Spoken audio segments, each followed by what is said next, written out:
Welcome to Beyond County Lines. Today we're speaking with the Santa Fe County Sheriff's Office. Beyond County Lines, your community's flow. Santa Fe County updates everybody wants to know. I was thinking about hobbies.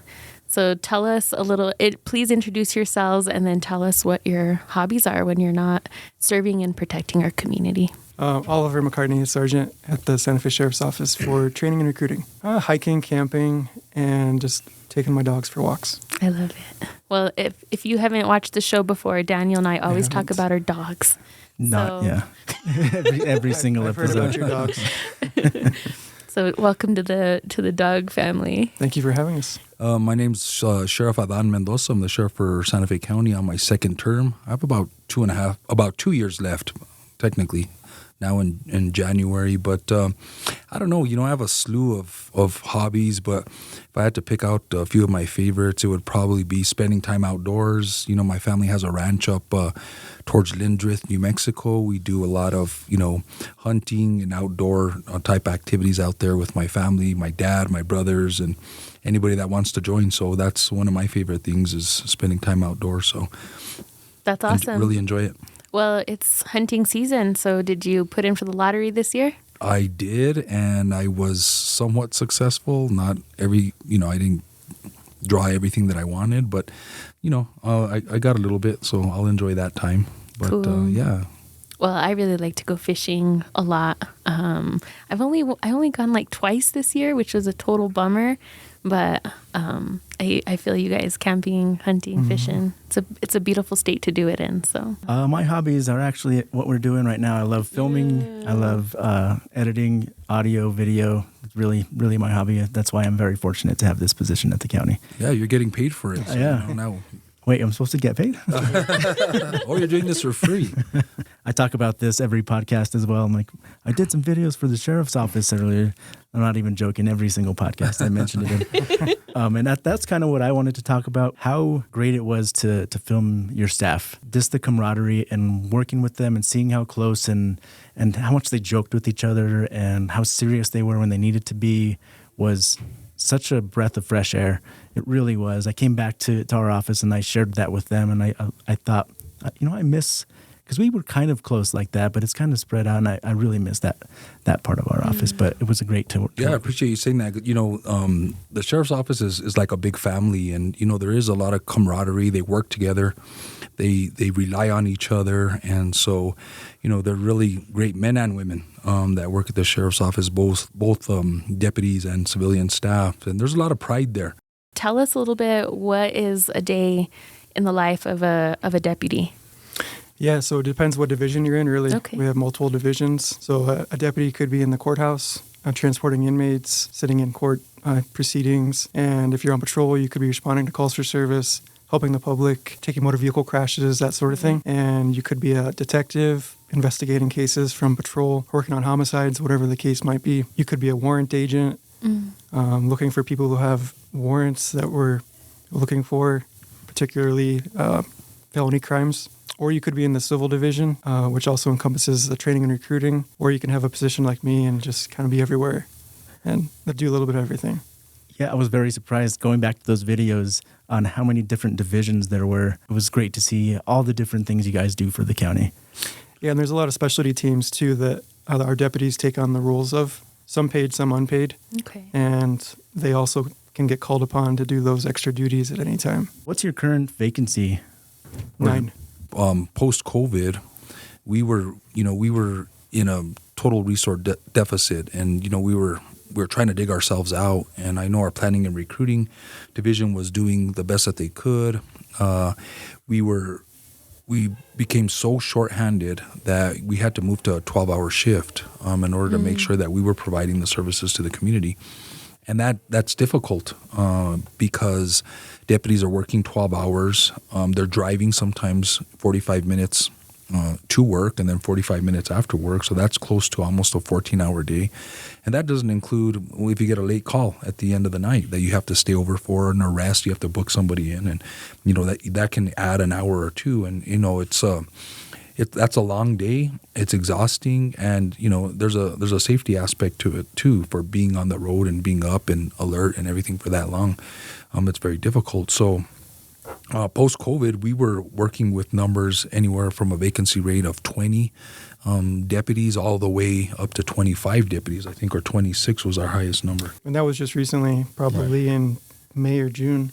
When we're talking about a department with 94 positions, you're talking about 20% of the workforce. And I think what people don't understand is we have all these other divisions like court security and investigations where we have people. So when we talk about 94 deputies, that's not 94 deputies that are patrolling on the streets. There's other, responsibilities that we have as a sheriff's office that we have to cover. Our core, I always say our core, but our base is our patrol officers. They're the first responders. They're the ones that are initiating the report, making the first contact with the public, responding to the crimes, and dealing with the public, and then generating the reports and follow up for investigators and All everything the administrative else. Yes. tasks, right? People don't realize that's a lot of paperwork too. It's not they respond to a call, they take a report, they make an arrest. It doesn't stop there. Yeah. Our records division, they're booked into the jail. These reports are forwarded to district attorney's office. They're reviewed, and there's the court process that that goes through there, whether it's magistrate or going all the way to district. So, it's a process, and that's why they call it a judicial system, is because we're part of a system, right? We're law enforcement, then you got the DA's office, then you have the court. So it's pretty complex. It's pretty complex. I think that's a perfect segue into the Work Well, Live Well 4840. Sheriff, could you tell us a little bit about that and what the goal is? Yeah, so, the Work Well, Live Well program, the 4840 is what we're referring to. It was an idea that, that sprung up in the midst of trying to figure out how we could fill some of these positions and at the same time provide help for our deputies and support both mentally and physically and emotionally. And so, I always say my planning and training and recruiting team is always on the go, always trying to fill positions, always recruiting, and they're always thinking and trying to come up with new ideas. So they came in one day, I think we were in briefing, and they said, "Hey, Sheriff, we want to pitch an idea to you." And so we sat down, and they went over all the details, and this program had stemmed from a pilot program that had been started at the Golden, Colorado Police Department in Colorado. And, they pitched this idea that deputies could work, 32 hours but be reimbursed for 40. And what they would do is be allowed to take 2 hours of administrative leave during each day to deal with things like, physical health, work out, deal with their, help their mental health and their emotional health by either going to counseling, reading, yoga, meditating, Decompression, whatever they needed, and it sounds like a great idea.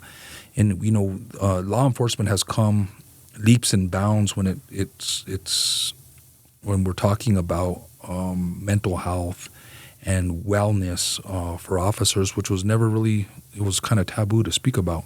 And so when they pitched this idea, and I was thinking to myself, wow, how are we going to approach the county and say, look, we're going to pay some folks to take care of themselves and go work out or whatever they felt necessary to take care of themselves, their well-being. I personally wasn't buying into it initially. I was like, well, I don't know, that's a great idea, but you can ask Oliver. I was like, I know your face. I was like, this is going to be a super hard sell and a total uphill battle. And one of the things that they did come in when they first said, they're like, look, let us tell you about this, and please just listen with an open mind. Even though I still was hesitant. I was like, there's no way this is going to work.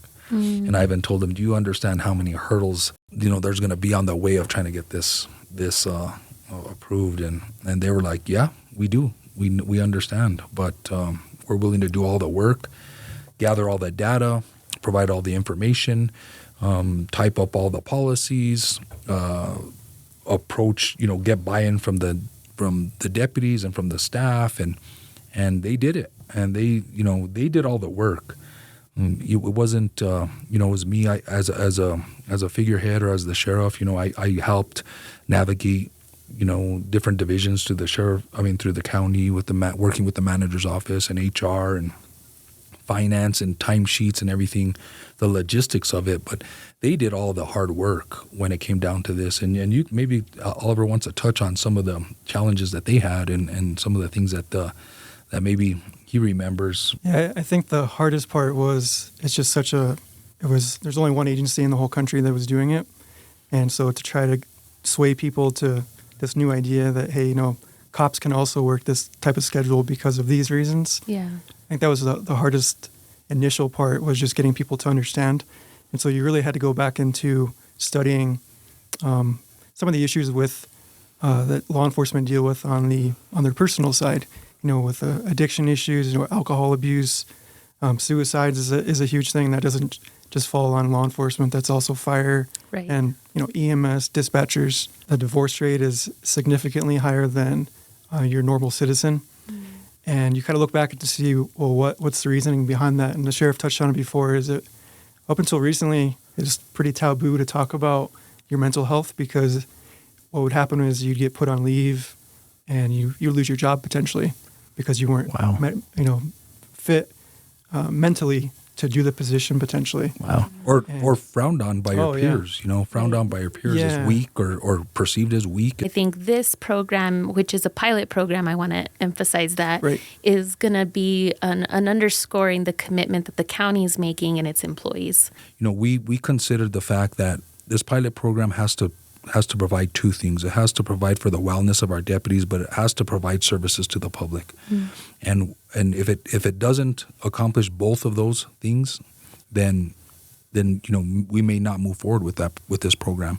But we cannot decrease our services or our response, and we cannot forget about our employees. So it has to achieve both things.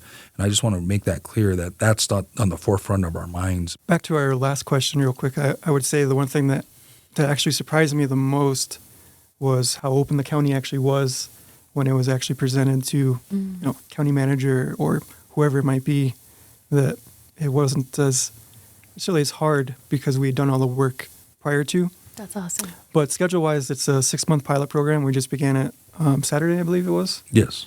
So deputies will be working 8-hour shifts prior to their shift and after their shift. As the sheriff touched on, they can be working out, meditating, going to counseling, utilizing those services that we have to offer.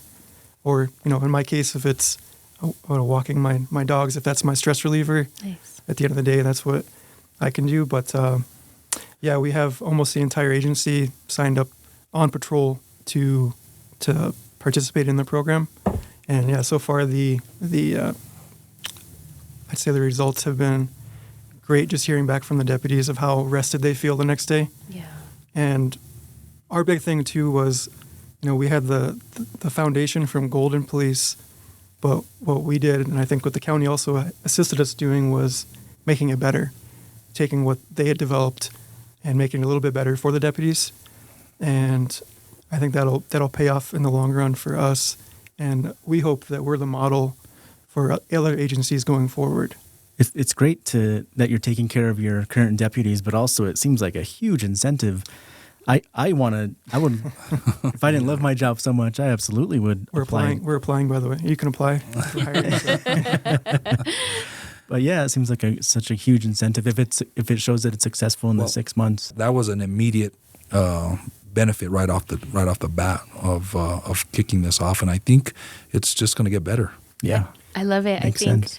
prioritizing the wellness and our staff first is going to increase customer service. Well, right? plus, statistically, from all of the stats they gained in Golden, overtime went down, productivity actually went up. And so, if a citizen is concerned about us not being around as much or not doing as much, that's totally not true.